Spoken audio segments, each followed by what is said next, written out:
Good morning. Today is 8th of May 2018 and we are going to discuss the articles of The Hindu. सबसे पहले नज़र डाल लेते हैं कौन कौन से आर्टिकल्स आज हम डिस्कस करने जा रहे हैं। पहला आर्टिकल यहाँ पे कश्मीर में वायलेंस लगातार बढ़ रहा है और वो प्लेसेस जो पहले रिलेटिवली शांत थे वहाँ पे भी वायलेंस देखने को मिल रहा है। डिस्कस करेंगे इस आर्टिकल को। नीचे ये आर्टिकल ऑयल प्राइसेस के बारे में है, इस आर्टिकल को भी हम डिस्कस करेंगे। बीच में ये आर्टिकल अनमैन्ड रेलवे क्रॉसिंग्स के बारे में है। देखो जैसे ये रेलवे का ट्रैक है, यहाँ से कुछ लोग यहाँ पे जाना चाहते हैं और यहाँ पे थोड़ी थोड़ी सड़क है, तो बहुत सी प्लेसेस अभी हमारे देश में ऐसे हैं कि लोग रेलवे ट्रैक को तो क्रॉस कर लेते हैं लेकिन ना तो कोई फाटक है, मतलब ना ही कोई पर्सन है वहाँ पे रेलवे का गाइड करने के लिए कि कब वो फाटक बंद रहेगा, कब वो फाटक खुलेगा, ताकि लोग बिना किसी डेंजर के रेलवे ट्रैक को क्रॉस कर सकें। तो अभी हाल ही में क्या हुआ, उत्तर प्रदेश में एक काफ़ी दुखद घटना हुई। इसी प्रकार की अनमैन्ड क्रॉसिंग, यानी कोई फाटक नहीं था और एक बच्चों से भरी एक वैन रेलवे ट्रैक को क्रॉस कर रही थी, जो कि रेल से टकरा गई, ट्रेन से टकरा गई और काफ़ी छोटे बच्चों की डेथ हो गई इस दुखद घटना में। आर्टिकल में कहा जाता है कि देखो ये तो बड़ी घटना थी, इस वजह से मीडिया में आ गई, अदरवाइज छोटी घटनाएं तो अनमैन्ड रेलवे क्रॉसिंग्स पे होती रहती हैं और हर साल इंडिया के विभिन्न इलाकों में इन अनमैन्ड रेलवे क्रॉसिंग्स के कारण बहुत से लोगों की जानें जाती हैं। 1997 से पहले केरला में इसी प्रकार का एक बड़ा इंसिडेंस हुआ था, 40 लोगों की डेथ हो गई थी। तो उस समय इंश्योरेंस कंपनीज ने बहुत कम पैसे दिए थे इंश्योरेंस के नाम पे उन लोगों को जिनकी डेथ्स हुई थी। तो उस समय 1997 में रेलवे की एक जजमेंट आई थी कि देखो रेलवे की भी जिम्मेदारी है, रेलवे खुले आम डेंजरस ऑपरेशंस कैरी आउट कर रहा है, तो रेलवे की भी जिम्मेदारी बनती है कि वो पर्सन्स जिन्होंने अपनी जानें खो दी हैं उनके परिवार वालों को कंपनसेशन दी जाए। देखो जब भी रेलवे का कोई बड़ा हादसा होता है तो हालांकि उस हादसे से संबंधित जो कंपनसेशन क्लेम्स हैं वो रेलवे से संबंधित ट्रिब्यूनल्स में किए जाते हैं और ट्रिब्यूनल्स ज़्यादातर बार जो फैसला है वो विक्टिम्स के हक में करता है, लेकिन ये सब एड होक बेसिस पे होता है। इसके लिए एक प्रॉपर पॉलिसी होनी चाहिए रेलवे की कि इस प्रकार के हादसों में अगर कोई विक्टिम की जान जाती है तो उसको किस प्रकार से कंपनसेशन दिया जाएगा। ये तो देखो एक पिलर है आर्टिकल का। इसके बाद दूसरा पिलर ये है कि रेलवे हर एक साल ऑडिट करे कि कहाँ कहाँ पे इस प्रकार की अनमैन्ड क्रॉसिंग्स हैं। कई बार देखो क्या होता है कि मान लीजिए आज इंडिया में जितनी भी अनमैन्ड क्रॉसिंग्स हैं वहाँ पे फाटक लगा दिया जाए और वहाँ पे रेलवे का कोई ऑफिशियल मौजूद हो ताकि एक स्थान से दूसरे स्थान पर रेलवे ट्रैक को क्रॉस करते वक्त व्हीकल्स का या फिर लोगों का जो मूवमेंट है वो स्मूथली चल सके। लेकिन देखो जिस प्रकार से जनसंख्या बढ़ रही है, डेवलपमेंट आ रही है जगह जगह पे, इस प्रकार के जो क्रॉसिंग्स हैं वो बढ़ते जाते हैं।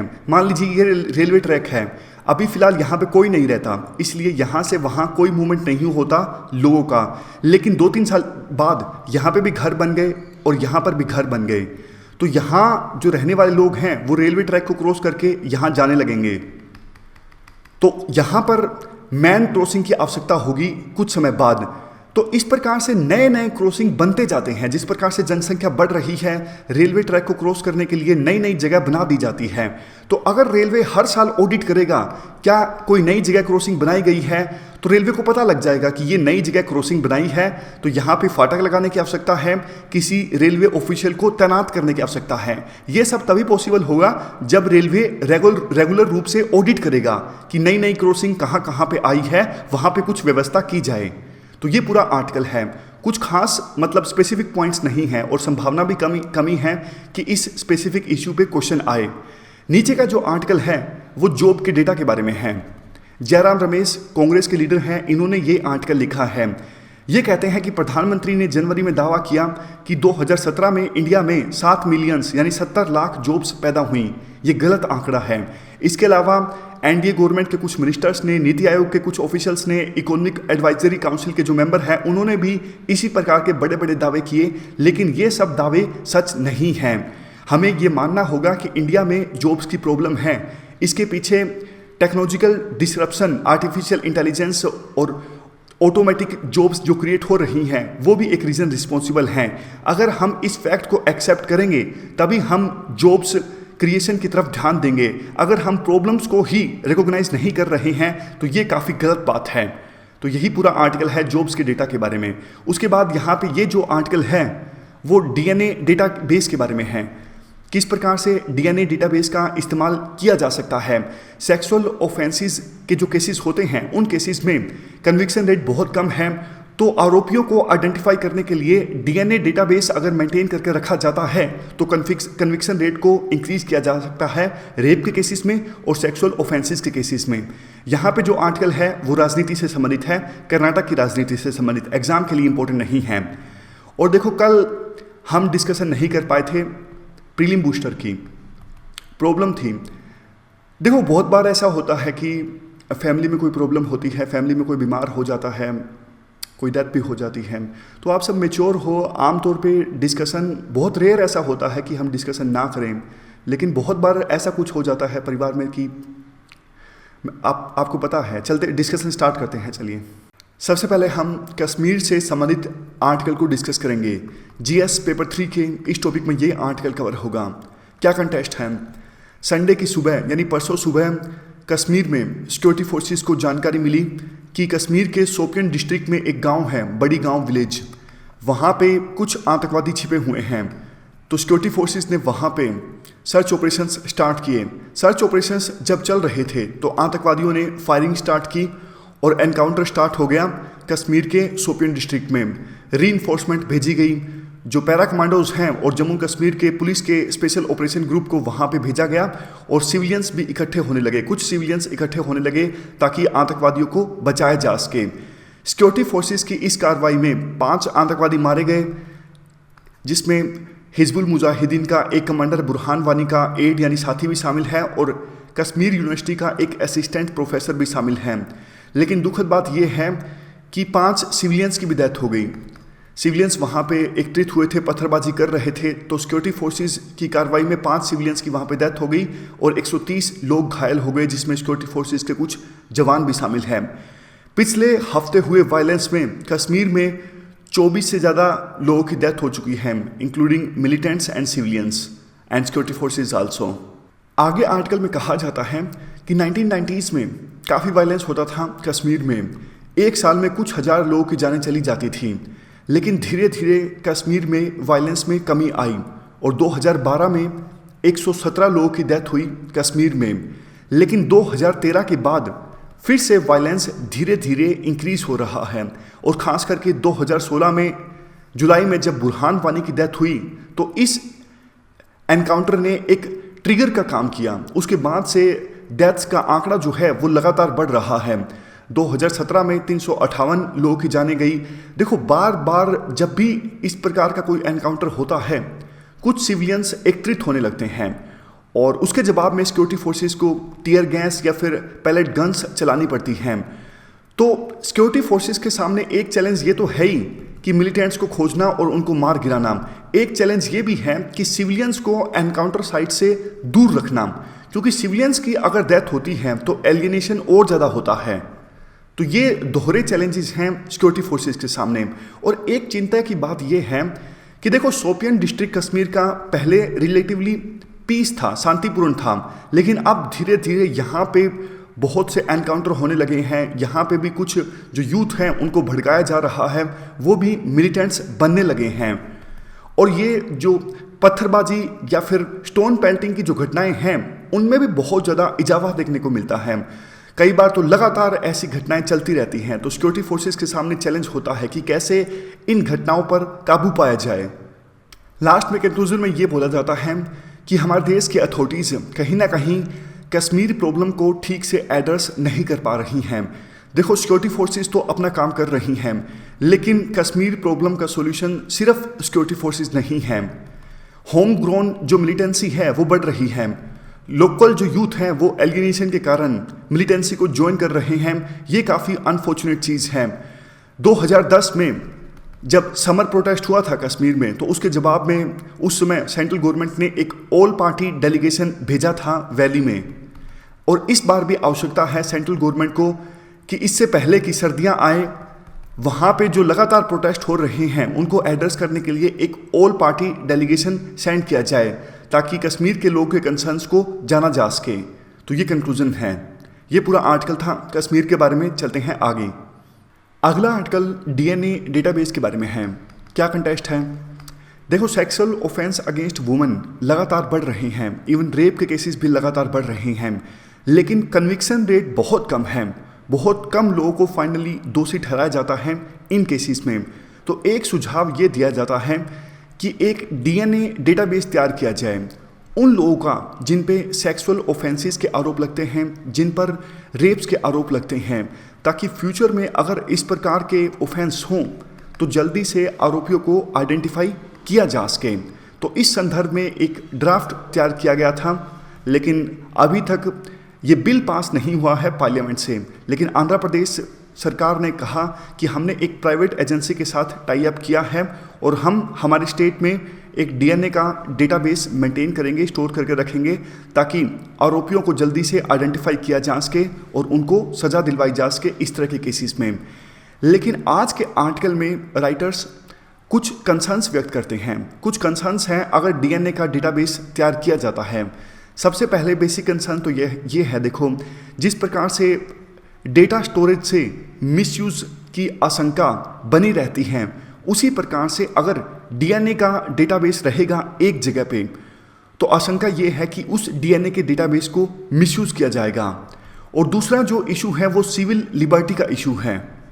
मान लीजिए कहीं सेक्सुअल ऑफेंस हुआ है, कहीं क्राइम हुआ है, तो देखो वहाँ पर क्राइम स्पॉट पे बहुत सारे लोगों का डीएनए सैंपल्स लिए जाएंगे ताकि एक्चुअल आरोपी को पकड़ा जा सके, एक्चुअल पर्सन जिसने ये क्राइम किया है उसको आइडेंटिफाई किया जा सके।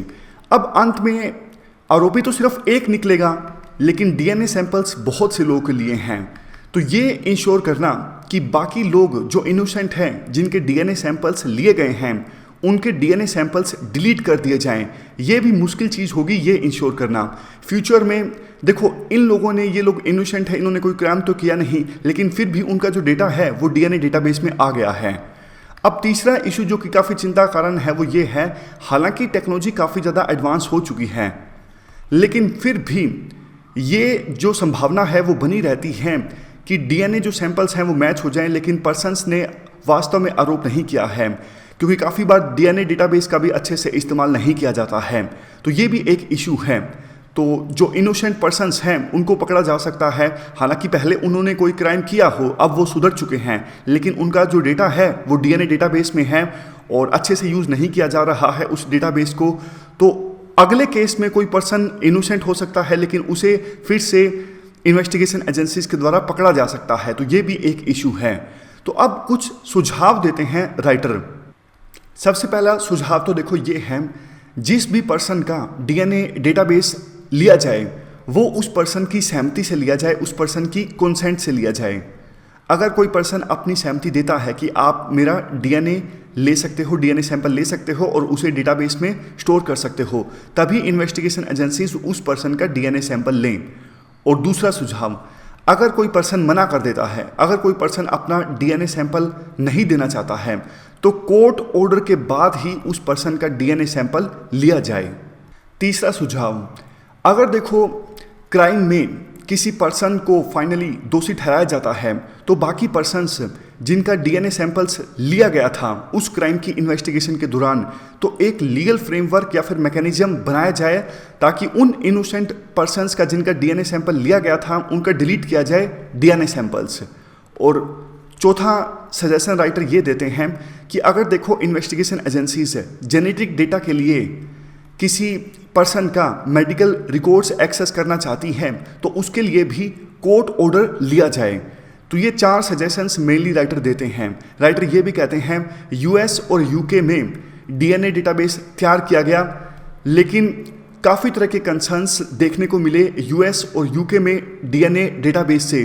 तो इंडिया को ये जो एक्सपेरिमेंट किया गया था यूएस और यूके में, वहाँ की गलतियों से सीखना होगा और लोकल सर्कमस्टांसिस के हिसाब से कानून बनाना होगा।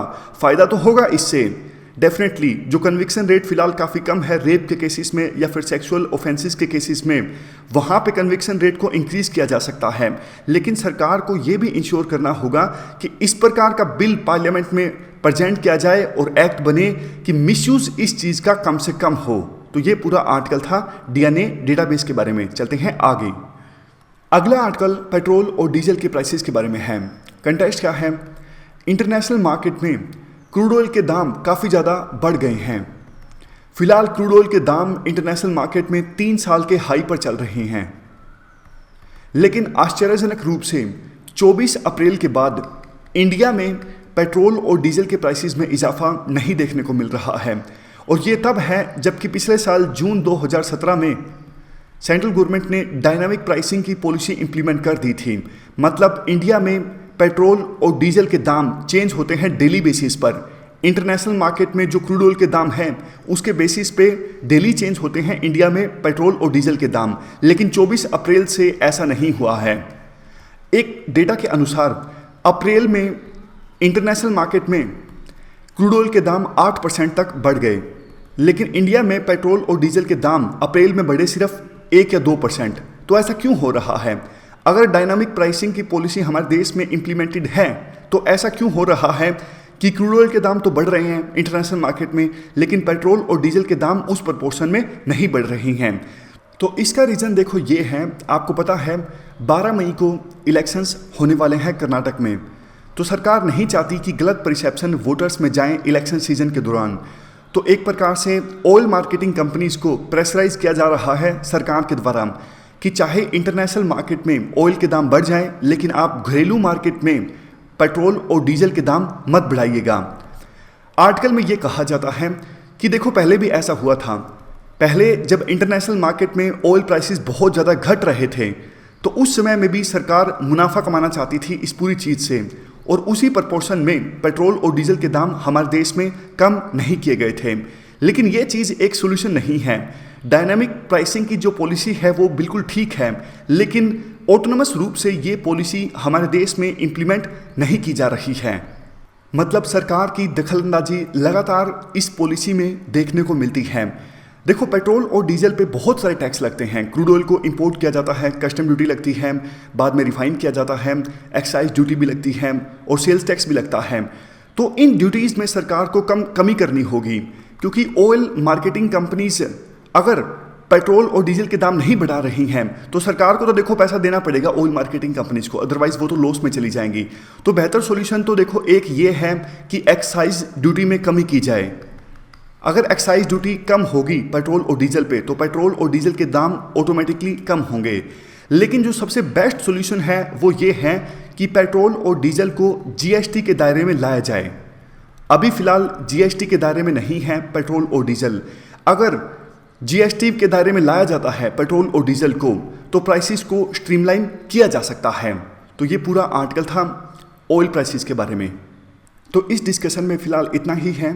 शुरुआत से देख लेते हैं आज हमने क्या क्या डिस्कस किया। सबसे पहले हमने कश्मीर की समस्या के बारे में जो आर्टिकल था उसे डिस्कस किया। वायलेंस लगातार बढ़ रहा है कश्मीर में, जो कि एक चिंता का कारण है। उसके बाद हमने डिस्कस किया डीएनए डेटाबेस के बारे में। अगर सरकार डीएनए का डेटाबेस मेंटेन करती है सेक्सुअल ऑफेंसेस के केसेस में कन्विक्शन रेट को इंक्रीज़ करने के लिए, तो क्या क्या प्रिकॉशंस सरकार को बरतने होंगे और किस प्रकार से मिसयूज़ हो सकता है इस डीएनए के डेटाबेस का। उसके बाद सबसे लास्ट में हमने डिस्कस किया ऑयल प्राइसेस के बारे में जो आर्टिकल था। इंटरनेशनल मार्केट में ऑयल प्राइसेस बढ़ रहे हैं, लेकिन घरेलू मार्केट में इलेक्शंस के कारण ऑयल प्राइसेस नहीं बढ़ रहे हैं। तो ये थी हमारी आज की डिस्कशन। फिलहाल इस डिस्कशन में इतना ही है। Thank you very much for discussion.